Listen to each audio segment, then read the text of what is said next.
Erik Lochtefeld, Wolf Talent Group, reading Eldon, Pike. Well, she says paint on paper. Yes. A smudge of paint on paper. Perhaps my soul will stay behind as a smudge of paint on paper. She's referring to an actual painting, isn't she? I don't know. And undressed, she says undressed, like a nude on paper. That would be a watercolor, wouldn't it? What would? There isn't any it.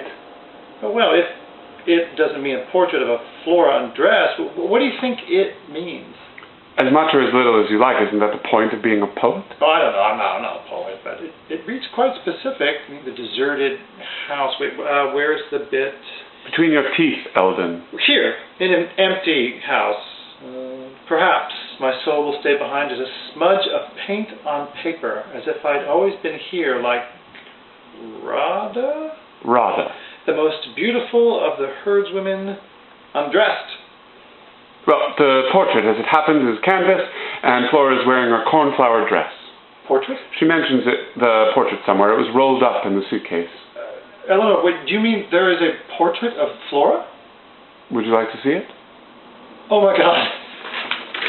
It's fairly ghastly. It's like an Indian cinema poster. I think I know where it is, but I'll need you to get it down for me. Should we go in? We're about to lose the sun. Oh my God, but this is... Oh my God, there's never been one, a real portrait. That's true, apart from the Paris portrait, but that was on canvas too. The Paris portrait? Yes, Flora's first time in Paris. She was driving an ambulance officially. In the last year of the 14-18 war, she was 23, I suppose, when she met Modigliani.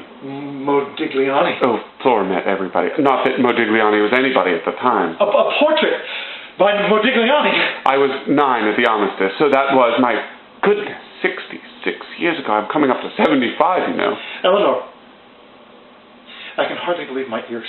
I'm afraid so. I was born in 1909, but thank you, Eldon. Have another slice of cake? No, thank you. Excuse me.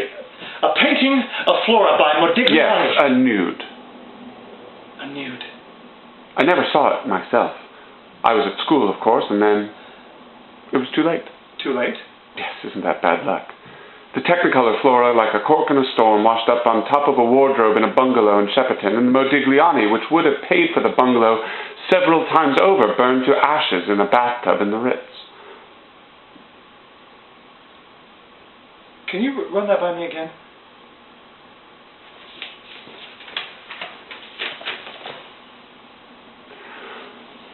Poor Mr. Nirada, 6 months in the Chucky for throwing a mango. It's wonderful, Dilip. Subadar and Sunil Singh, the toilet cleaner, is a gold mine. And he thinks you are one. How satisfactory. Did I give him too much? The poverty here is so... like the beggars at the traffic lights. I started shoving rupees, you know, through the window.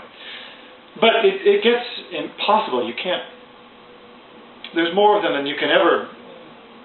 I mean, there's nothing to be in between. You have to be St. Francis or some rich bastard who ignores them. There's nothing between that can touch it, the problem. Oh, not St. Francis. I don't mean any disrespect. They're not birds, but Mother Teresa, some kind of saint. I lock the doors now.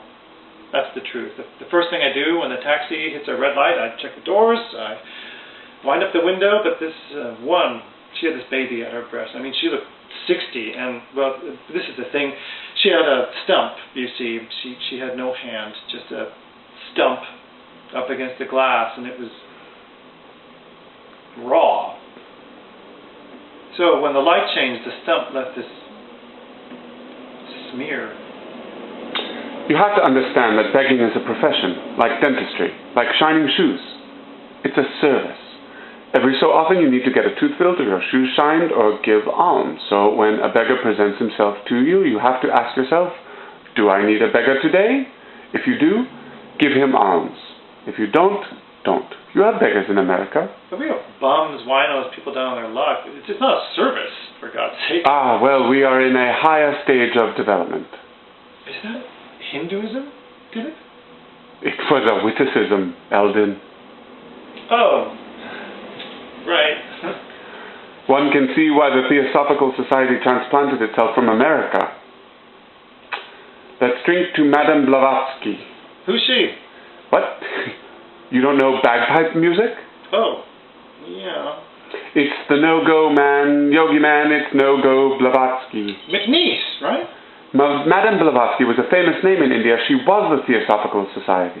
Of course, she was long dead by 1930 and now long forgotten, except in my favorite poem in the Oxford Book of English Verse. Why are you so crazy about the English, Philip? I'm not. You love it. Yes, I do. I love it. Yes, you do. It's a disaster for us. 50 years of independence and we are still hypnotized. Jackets and ties must be worn. English model public schools for the children of the elite. And the voice of Bush House is heard in the land. Gandhi would fast again, I think. Only this time he'd die. It was not for this India, I think, that your Nira Das and his friends held up their homemade banner at the Empire Day Gymkhana. It was not for this that he threw his mango at the resident's car. What a pity, though, that all his revolutionary spirit went into his life and none into his art. Do you think he had a relationship with Laura Crewe? But of course, a portrait is a relationship. No, a relationship. I don't understand you. He painted her nude. I don't think so. Somebody did. In 1930, an Englishwoman, an Indian painter? That's the question. Not if they had a relationship. Oh. A relationship? Is that what you say? A relationship. This is serious. Oh, it's very serious. What you say for, well, relationship.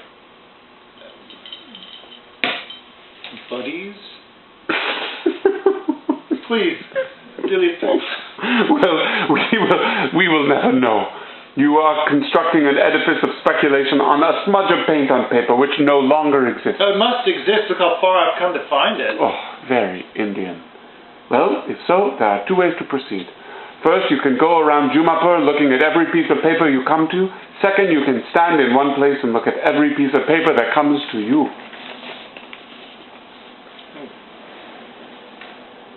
He's coming down. I thought maybe he'd ask us up to the penthouse. Don't be offended. No, I'm not offended. He is not the Raja now. He is an ordinary politician. He has your letter. I hope he can help you. In any case, it is better if I leave you so he does not need to wear two hats. Well, what do I call him? Your Highness. He will correct you.